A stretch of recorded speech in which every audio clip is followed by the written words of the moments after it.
Hello friends, आज हम लोग देखेंगे ESIC एग्ज़ाम जो कि 26 फरवरी 2019 को हुआ था। उसके वो 12:30 बजे से 2:30 बजे के बीच जो क्वेश्चन हुआ, जो एग्ज़ाम हुआ था उसके नर्सिंग एप्टीट्यूड को, मीन्स उसमें नर्सिंग के कौन कौन से क्वेश्चन पूछे गए थे और किसका क्या आंसर होगा। तो ये मेमोरी बेस्ड क्वेश्चन है।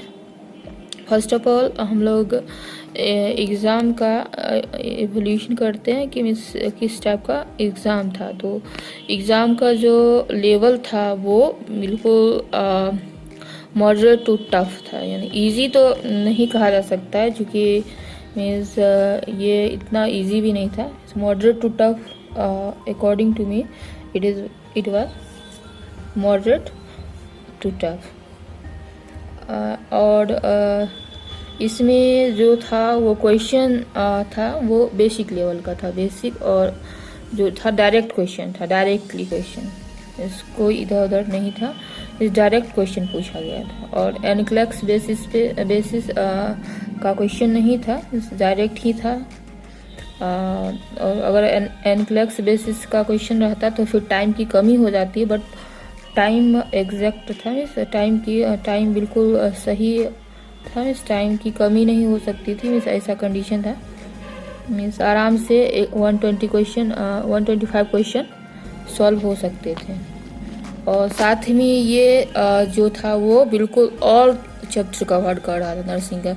इस मेरे अनुसार तो ऐसा लगता ही नहीं है कि मीन्स कोई सा ये चैप्टर छूटा होगा। सारे चैप्टर्स, एक भी चैप्टर नर्सिंग का नहीं छोड़ा गया था, मीन्स ऐसा क्वेश्चन आया है। तो फिर ओवरऑल बहुत लोगों को, बहुत बच्चों को ज़्यादा परेशानी हुई होगी क्योंकि जनरली लोग इतना बेसिक कोई स्टडी नहीं करता है। तो फिर देख लेते हैं मीन्स इसके क्वेश्चंस को। इस पार्ट में, ये फर्स्ट पार्ट है मेरा, तो इसमें हम 50 क्वेश्चन को देखेंगे और नेक्स्ट पार्ट में नेक्स्ट 50 क्वेश्चंस को कवर करेंगे। तो स्टार्ट करते हैं। फर्स्ट क्वेश्चन था, इस मेमोरी बेस्ड है, तो फर्स्ट क्वेश्चन हम लोग रख रहे हैं HELLP।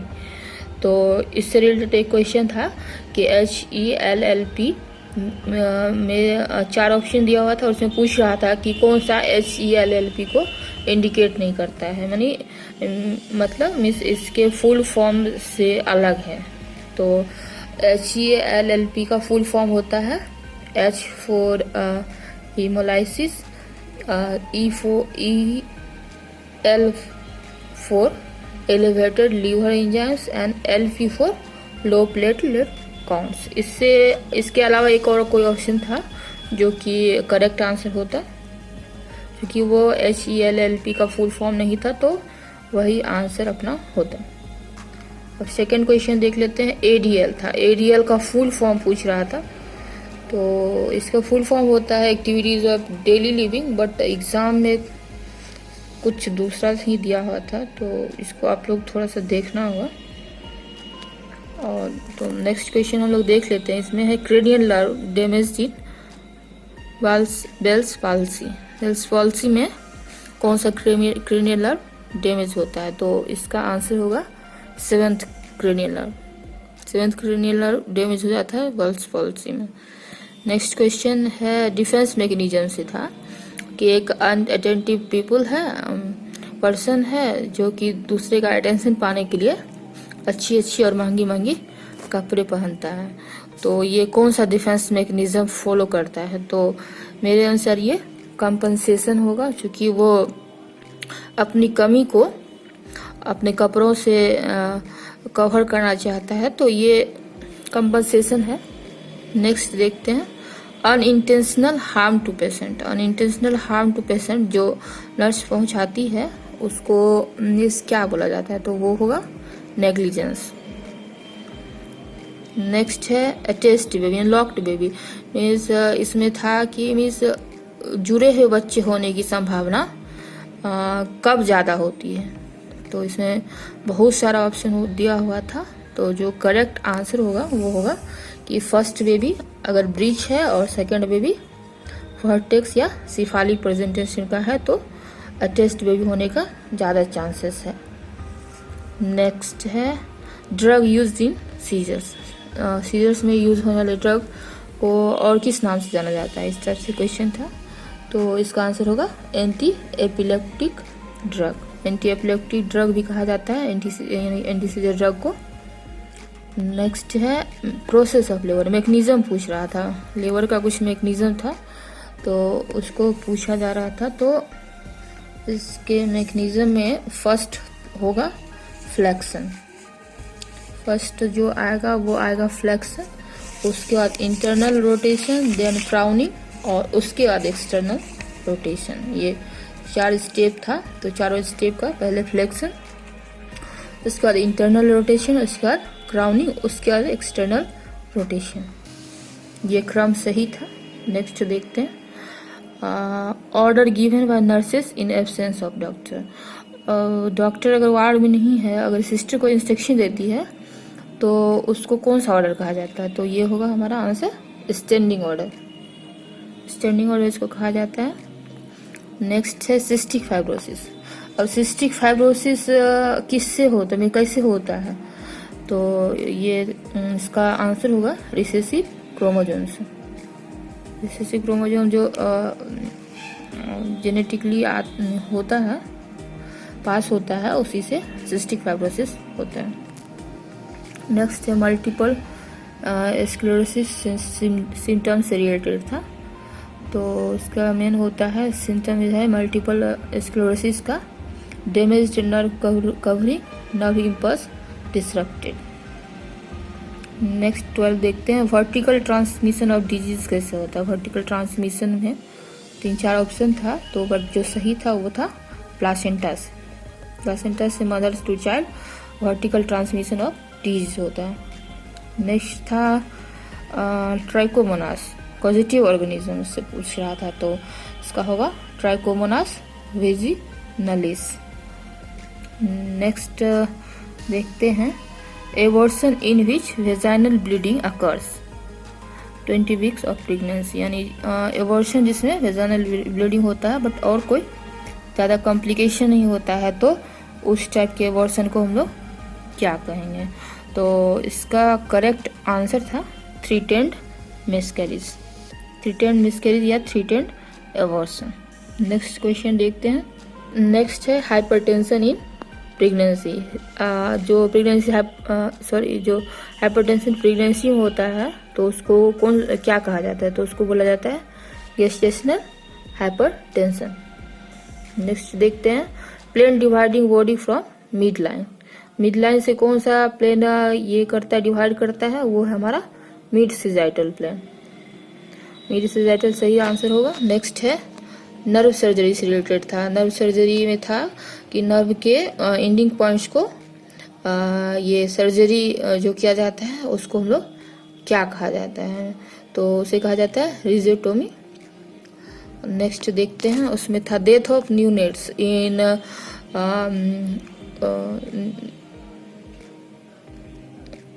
डेथ ऑफ न्यूनेट्स से रिलेटेड एक क्वेश्चन था जिसका आंसर होता न्यूनेटल डेथ रेट। और एक था जस्ट सेम टाइप का कि निगेटिव इंडिकेटर कौन सा है, तो उसमें बहुत सारा ऑप्शन था जिसमें से हमारा सही आंसर होता क्रूड डेथ रेट।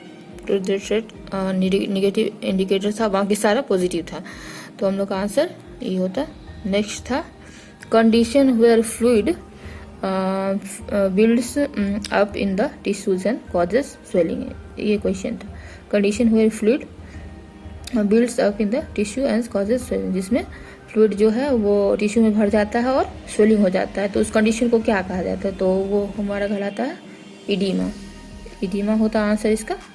नेक्स्ट देख लेते हैं वेरासिटी। वेरासिटी से रिलेटेड एक क्वेश्चन था। तो वेरासिटी का मतलब होता है कन्फर्मिटी विथ ट्रूथ और फैक्ट और बिलीफ।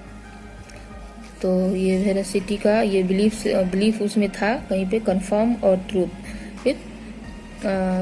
विथ ट्रूथ और बिलीफ, तो ये वेरासिटी का करेक्ट आंसर होता। नेक्स्ट था फ्रॉड के अनुसार 1 से 3 ईयर के एज के का स्टेज कौन सा स्टेज कहलाता है, तो वो एनल एज कहलाता है। ये नेक्स्ट देखते हैं, ये एमेनोरिया से रिलेटेड था कि कौन सा एमेनोरिया है जो कि मीन्स ये डिनोट नहीं करता है, मीन्स प्रेगनेंसी को डिनोट नहीं करता है, तो वो हो जाएगा हमारा लैक्टेशनल एमेनोरिया। नेक्स्ट 24 है इमूवेबल बोन। इमूवेबल बोन हो जाएगा हमारा hyoid bone. Hyoid bone option में था तो वो सही हो जाएगा। नेक्स्ट है यूकैरियोटिक सेल्स में क्या पाया जाता है या नहीं पाया जाता है, इस टाइप से कोई क्वेश्चन था जिसका आंसर हो जाएगा सल्फेट।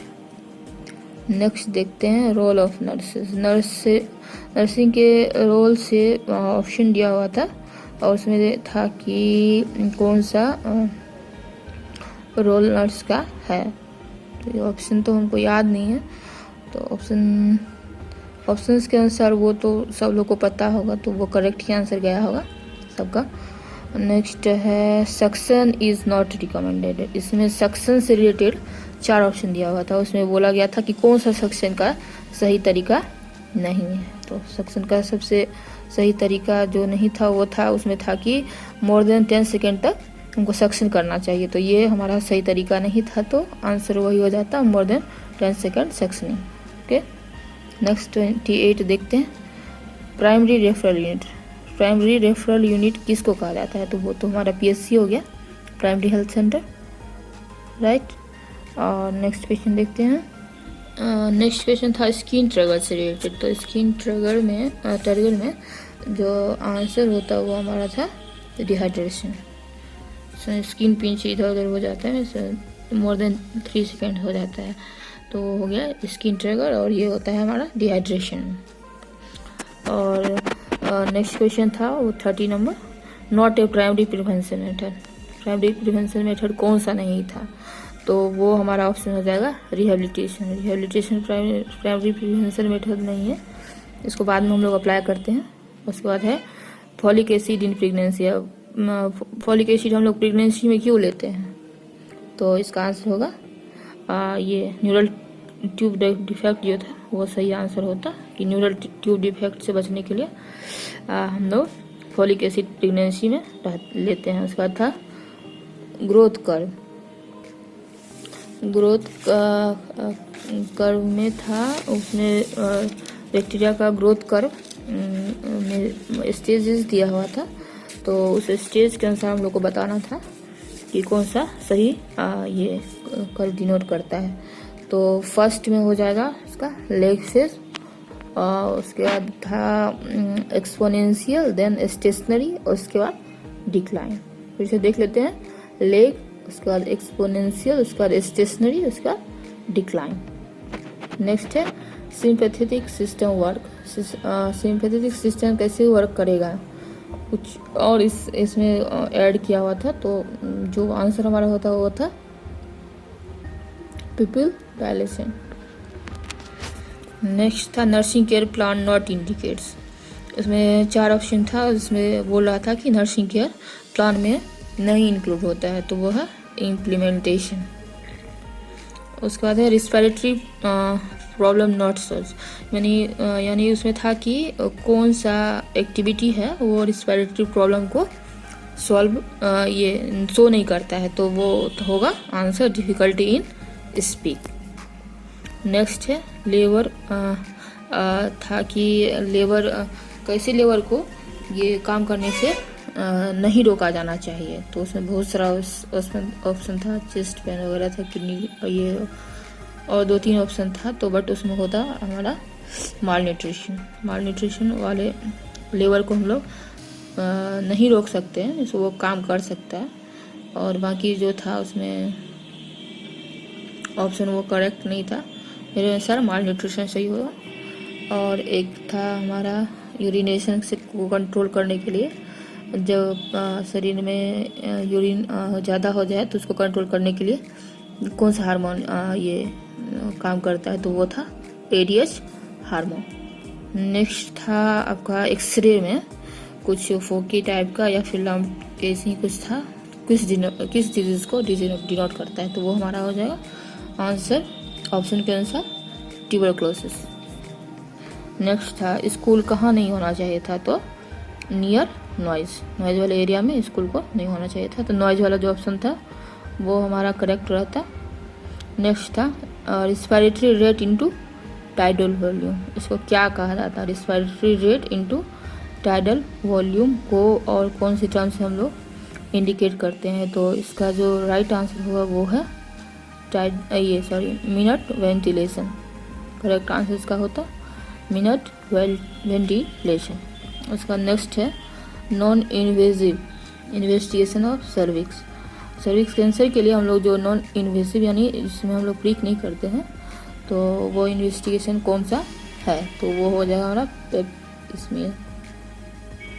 नेक्स्ट है Ballard scale for what, Ballard scale किस लिए हम लोग यूज़ करते हैं, तो वो है हम लोग का गेस्टेशनल एज पता करने के लिए, गेस्टेशनल एज असेसमेंट। जो जिस ऑप्शन में था वो हमारा करेक्ट ऑप्शन था। नेक्स्ट में एक और क्वेश्चन था not a work of register nurse का कौन सा काम नहीं है, तो ये ऑप्शन हमको याद नहीं है, बट वो तो सब लोगों का लगभग सॉल्व ही हो गया होगा, सही होगा, तो अगर ऑप्शन याद होगा तो बताइएगा तो हम आंसर बताएंगे। ठीक है, और एक था आंसर था एच बैंड के स्ट्रक्चर से रिलेटेड, तो एच बैंड के का स्ट्रक्चर जो होगा वो होगा thick filaments that has no actin, इस टाइप से एक कोई ऑप्शन था, वही आंसर होता। नेक्स्ट देखते हैं मसल डिपोलराइजेशन कैसे होता है, तो वो कब होगा, जब ये मायोसिन कॉन्ट्रैक्ट करेगा, जब मायोसिन कॉन्ट्रैक्ट करेगा और कुछ सेल है वो कॉन्ट्रैक्ट करेगा तो हमारा मसल डिपोलराइजेशन हो जाएगा। नेक्स्ट है अनकंट्रोल्ड पासिंग स्टूल, इस टाइप के डिजीज़ को जिसमें अनकंट्रोल्ड स्टूल पास करने लगता है तो उसको क्या कहा जाता है, तो इसका आंसर होगा इनकोपरेसिस होगा। ये हमारा मेंटल हेल्थ का एक क्वेश्चन था, अनकंट्रोल्ड पासिंग स्टूल इनकोपरेसिस। नेक्स्ट है एक्सियल जॉइंट पॉइंट, जो इमूवेबल एक्सियल जॉइंट का बोन है उसको क्या कहा जाता है, तो होगा साइनेथ्रोसिस। ठीक, नेक्स्ट देखते हैं 48 patient can not self assess. अब इसमें था कि पेशेंट अपने से क्या एसेस नहीं कर पाएगा, बहुत कुछ वो खुद से एसेस कर पाएगा बट मगर क्या एसेस नहीं कर पाएगा, तो इससे रिलेटेड होगा हीलिंग प्रोसेस को वो नहीं एसेस कर पाएगा। नेक्स्ट है पेराइटल सेल से रिलेटेड एक क्वेश्चन था, उसका आंसर पेप्सिनोजिन होगा। नेक्स्ट था आपका टी सेल से रिलेटेड क्वेश्चन, टी सेल था यानी हेल्पर सेल फॉर इम्यूनिटी से को हेल्प करने में कौन सा सेल हेल्प करता है, तो वो था टी सेल। चलिए 50 क्वेश्चन ख़त्म हो गया, तो थैंक्स फॉर वाचिंग। अब इसका पार्ट 2 देखिएगा और उसमें हम नेक्स्ट के 50 क्वेश्चन को कवर करेंगे। और चैनल अगर सब्सक्राइब नहीं किए हैं तो सब्सक्राइब कर लीजिएगा, क्योंकि और अच्छे वीडियोस अपलोड होने वाले हैं। Thank you.